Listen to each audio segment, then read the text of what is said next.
കബഡി കളിയുടെ രാജാവ് അർജുൻ ചക്രവർത്തിയാണ് ഇപ്പോൾ കളത്തിലിറങ്ങിയിരിക്കുന്നത്.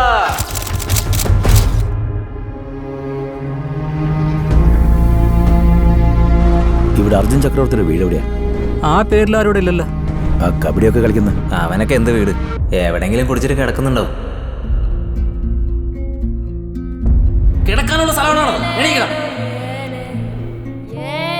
ഇതെന്റെ മരുമകനാ. ഇവനെ നീ കബഡി പഠിപ്പിക്കണം.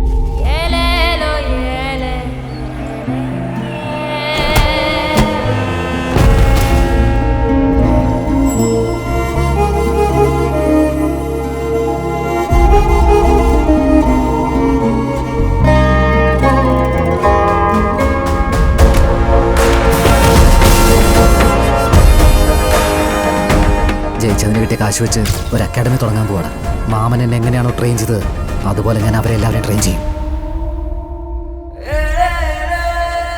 കഴിഞ്ഞ 6 മാസമായിട്ട് തൻ്റെ ഓഫീസിൽ ഞാൻ കയറി നിരങ്ങിക്കൊണ്ടിരിക്കുക. എന്നോട് സംസാരിക്കാൻ തനിക്ക് 2 മിനിറ്റ് സമയം പോലും ഇല്ലേ? എന്നെ പോലെ ജോലിയും കൂലില്ലാതെ തേണ്ടി കിടക്കുന്ന ആളല്ല ഞാൻ.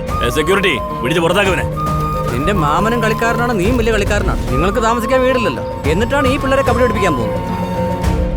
ഇതിലെ പേരിൽ മാത്രമേ സ്വർണ്ണമുള്ളൂ, മുഴുവൻ സ്വർണ്ണമൊന്നും അല്ല. പിന്നെ ഇങ്ങനെ കാണാനാണോ ഞാൻ ജീവനോടെ ഇരിക്കുന്നത്? നമ്മളെന്നെ കാണാതിരിക്കുന്നതാണ് നല്ലത് ദൈവിക. അങ്ങനെ തോറ്റ് പിന്മാറേണ്ടവനല്ല അർജുൻ. അവൻ കളിക്കണം രമണ. നിങ്ങൾ എന്ത് പറഞ്ഞാലും ഞാൻ കളിക്കാൻ പോകുന്നില്ല. ആർക്ക് വേണ്ടി കളിക്കാൻ? ഞാൻ കളിച്ചിട്ട് ആരും രക്ഷപ്പെടാൻ? കയ്യിൽ ആയുധം വെച്ചിട്ട് ചുറ്റും പടയുമായി നിന്ന് ചെയ്യുന്നതല്ല യുദ്ധം. കയ്യിലൊന്നുമില്ലാതെ വെറും വയറ്റിൽ ചെയ്യുന്നതാണടാ യുദ്ധം. നിന്റെ യുദ്ധം ഇനി അവസാനിച്ചിട്ടില്ല അർജുൻ. കണ്ടിട്ട് ഫിറ്റാണെന്ന് തോന്നുന്നില്ല. പ്രാക്ടീസിലെങ്ങനെ മരിച്ചുപോയാൽ നമുക്ക് തന്നെ റിസ്ക്. ഞാനിത് സപ്പോർട്ട് ചെയ്യില്ല. ഇന്ന് രണ്ടിലൊന്നറിയണം, ഞാൻ ഈ യുദ്ധത്തിൽ ജയിക്കണോ അതോ മരിക്കണോ എന്ന്.